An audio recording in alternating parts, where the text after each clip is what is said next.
자, 오늘 하나님께서 저 여러분에게 주시는 말씀은 마태복음 14장 27절부터 29절 말씀까지입니다. 신약성경 322페이지에 있습니다.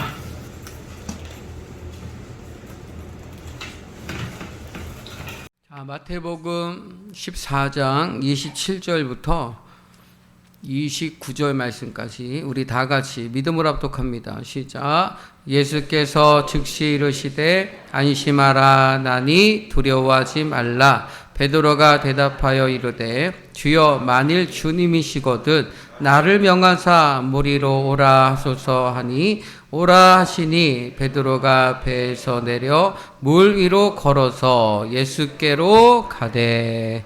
아멘. 자, 한번 좀 따라하겠습니다. 나는 미친놈입니다.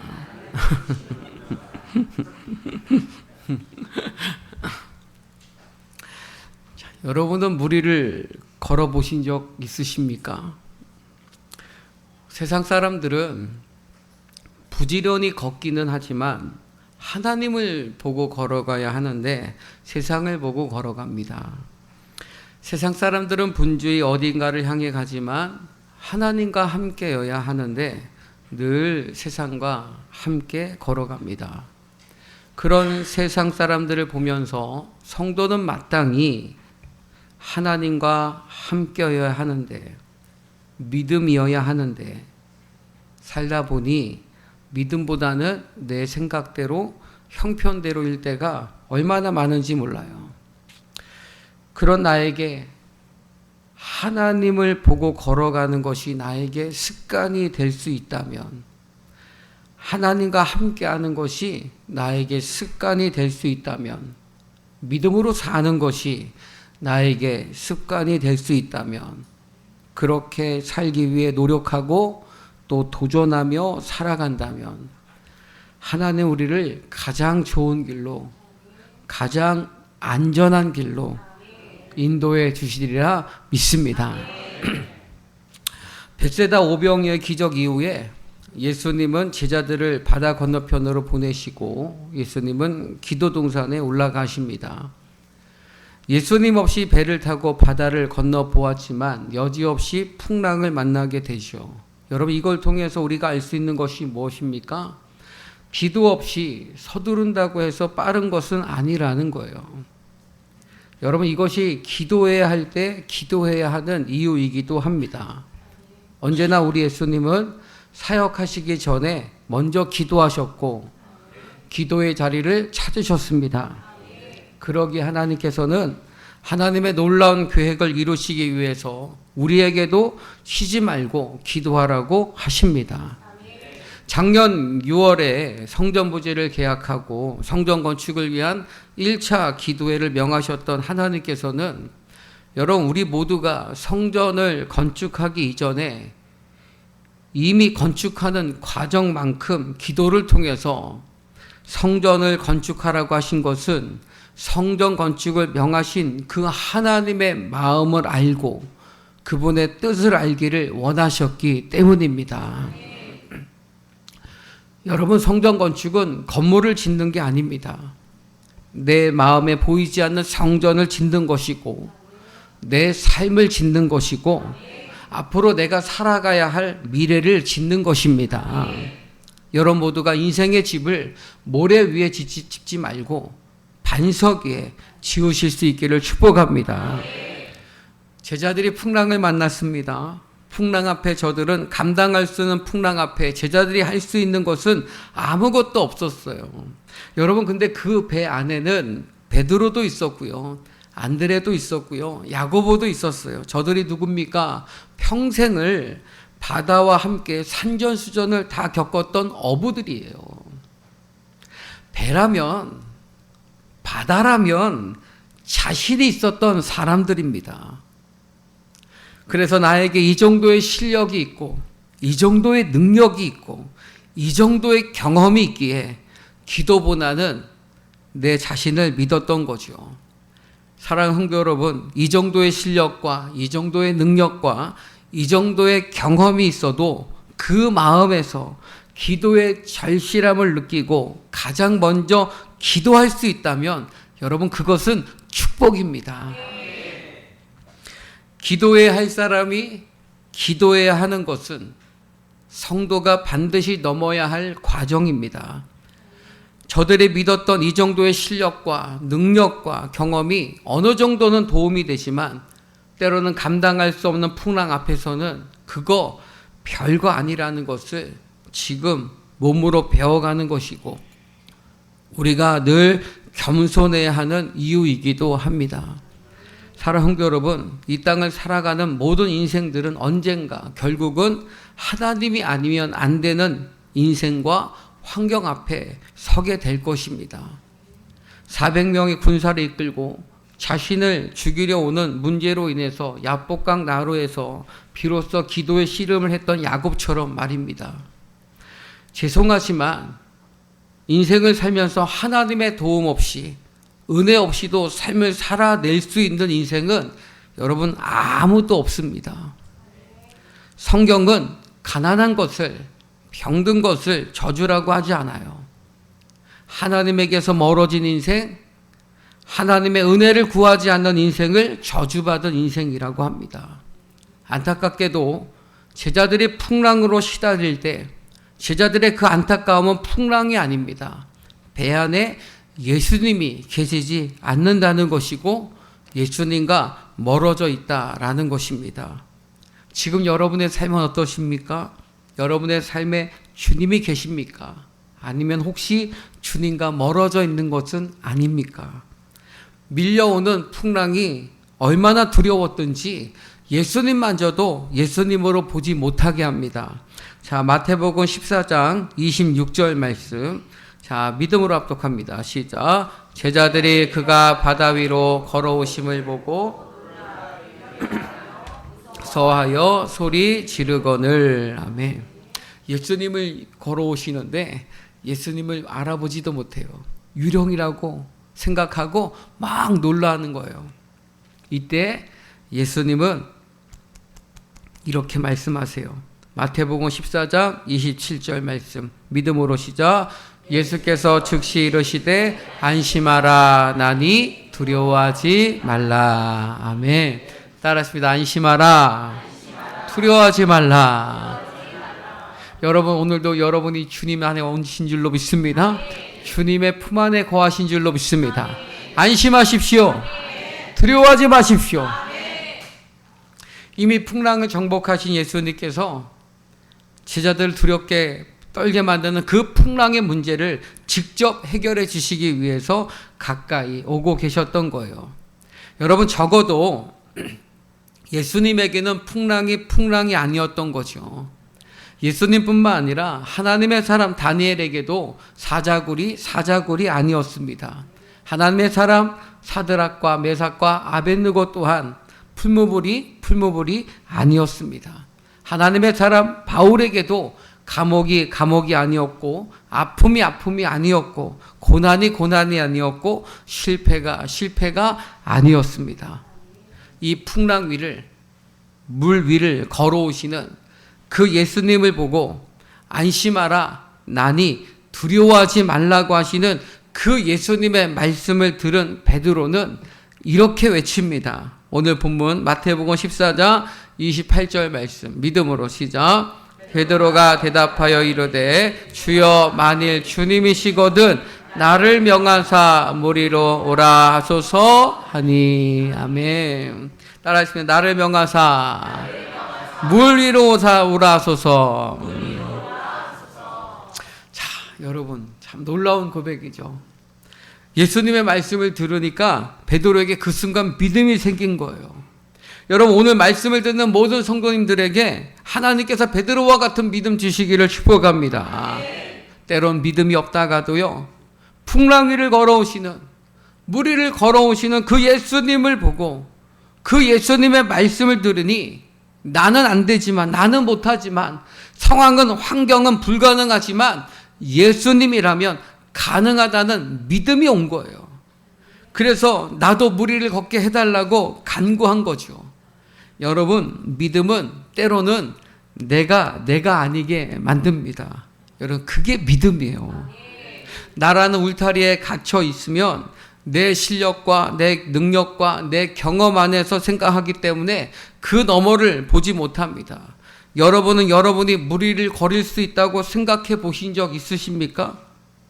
아무도 대답을 안 하잖아요. 여러분, 미친놈이 호랑이 잡는다는 말 들어보셨나요? 저는 이 말이 은혜가 돼요. 제정신이면 누가 호랑이하고 싸우겠어요. 미친놈이니까. 호랑이를 보고도 고양이인 줄 알고 웬 고양이가 이렇게 크냐 하면서 막 달려든 거예요. 근데 잡아놓고 보니까 호랑이인 거죠. 여러분, 도대체 베드로는 어떤 믿음을 가지고 이렇게 외칠 수 있었겠습니까? 아마 같이 있었던 제자들 모두가 베드로에게 이렇게 말했을 것 같아요. 따라하겠습니다. 미친놈. 그런데 저는 베드로의 이 믿음이 너무 부러운 거예요. 나도 미친놈 소리 한번 듣고 싶다. 이런 마음이 막 드는 거죠. 그래서 오늘 제목을 나는 미친놈입니다 라고 한 거예요. 한번 따라하겠습니다. 미친놈. 더 크게 시작. 미친놈. 감사합니다.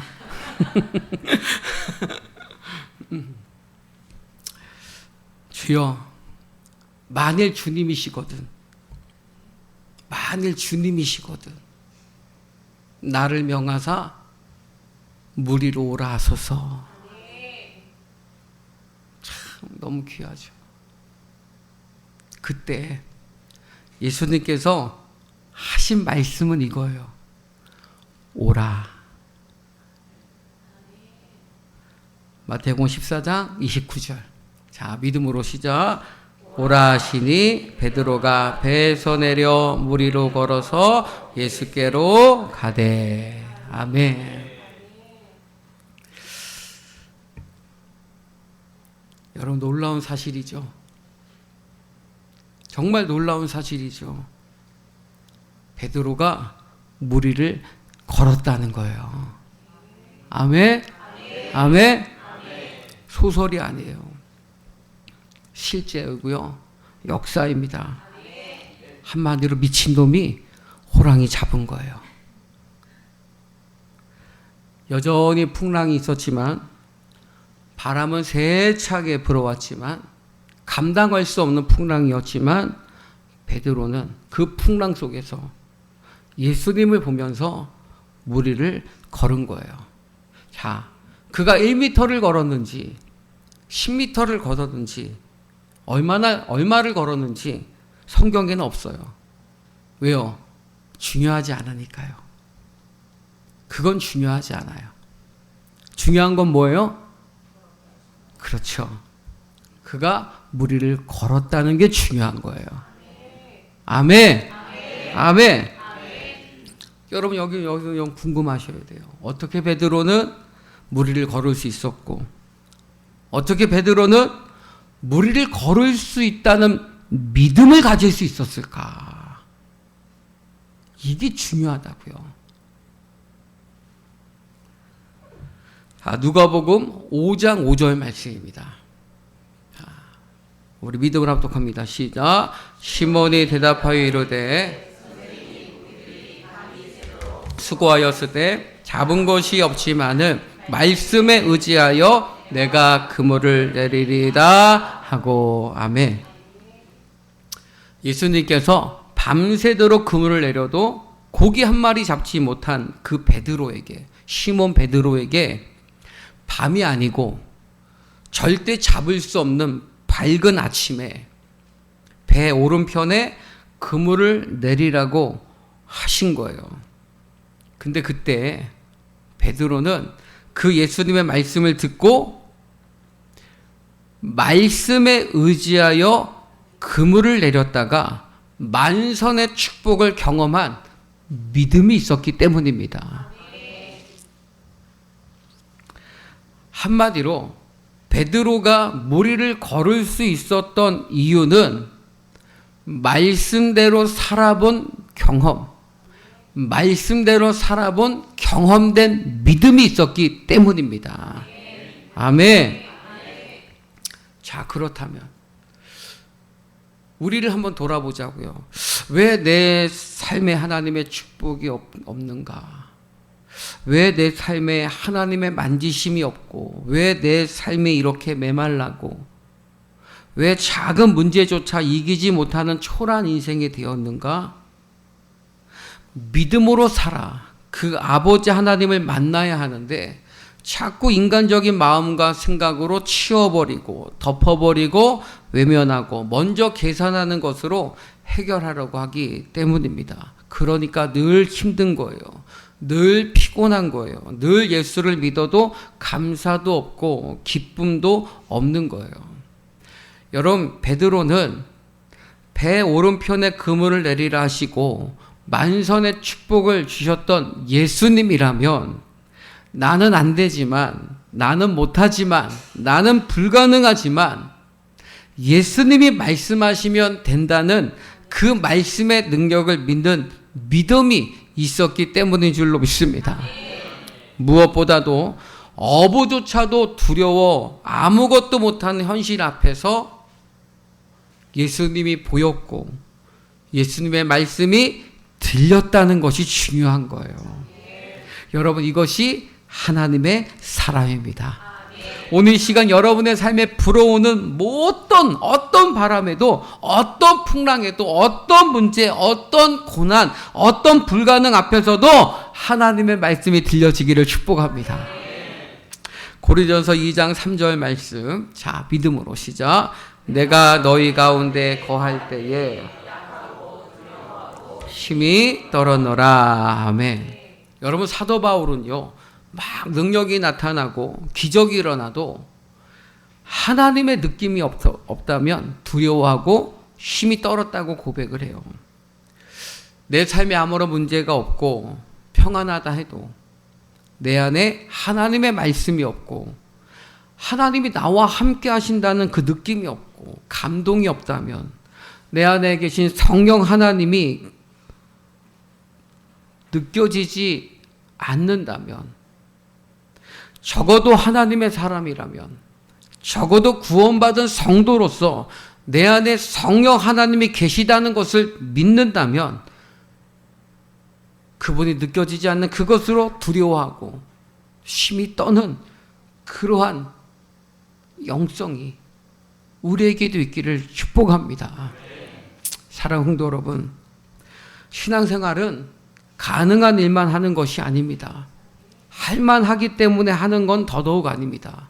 저와 여러분이 구원받았다는 것 그 자체가 여러분 말이 안 되고 이해할 수 없고 상식 밖의 일이기 때문입니다. 그러므로 여러분, 신앙생활은 믿음으로 해야 합니다. 그래서 때론 믿음이 없어 하나님을 알지 못하고 하나님을 느끼지 못하는 사람들에게 때로는 미친놈 소리를 들어야 신앙생활 제대로 하는 거예요. 전 여러분에게 날마다 하나님이 나와 함께 하시고 하나님이 지금도 여러분 안에 살아 역사하시는 성령 하나님이 느껴지는 영성이 있기를 축복합니다. 따라하시면, 주님, 내 안에 계신 것을 믿습니다. 한 번 더, 주님, 나와 함께 하시는 것을 믿습니다. 배 안에 있었던 모든 제자들이 풍랑 위를 걸어오시는, 그 무리를 걸어오시는 예수님을 보았고, 그리고 그 예수님의 말씀을 들었지만 그 예수님 말씀에 대한 믿음만큼은 베드로는 다른 제자들과는 달랐습니다. 왜 바울이 감옥 안에서도 찬송할 수 있었고, 왜 자신을 죽일 수도 있고 살릴 수도 있는 왕 앞에서도 당당할 수 있었습니까? 바울에게는 내가 처한 감옥보다 더 크신 주님이 보였기 때문입니다. 눈에 보이는 왕보다 눈에 보이지 않는 만왕의 왕이신 주님이 보였기 때문입니다. 그리고 그에게는 자신과 함께 하시는 하나님이 지금도 내 안에 살아서 역사하고 계시는 에베네셀의 하나님을 느끼는 믿음이 있었기 때문입니다. 똑같이 베드로가 무리를 걸을 수 있었다면 저와 여러분도 걸을 수 있는 것 아니겠습니까? 아멘? 그렇다면 저는 우리 교회 모든 성도들과 함께 무리를 걸을 수 있기를 축복합니다. 여러분, 지금 여러분 앞에 불고 있는 풍랑은 무엇입니까? 지금 여러분의 삶에 감당할 수 없는 풍랑은 무엇입니까? 그 풍랑 속에서도 베드로에게는 예수님이 보여줬고 예수님의 말씀이 들려졌고 믿어질 때 베드로는 무리를 걸었습니다. 다시 말해서 베드로에게 풍랑보다 더 큰 믿음이 부어지니까 풍랑 위를 걷게 된 줄 믿습니다. 저는 여러분의 삶에 일어나는 모든 풍랑보다 더 큰 믿음이 있기를 축복합니다. 그 풍랑 때문에 여러분의 믿음이 더욱 강한 믿음이 되기를 축복합니다. 그래서 어떤 풍랑 속에서도 무리를 걸을 수 있는 저 여러분 되기를 주님의 이름으로 축원합니다. 축원합니다.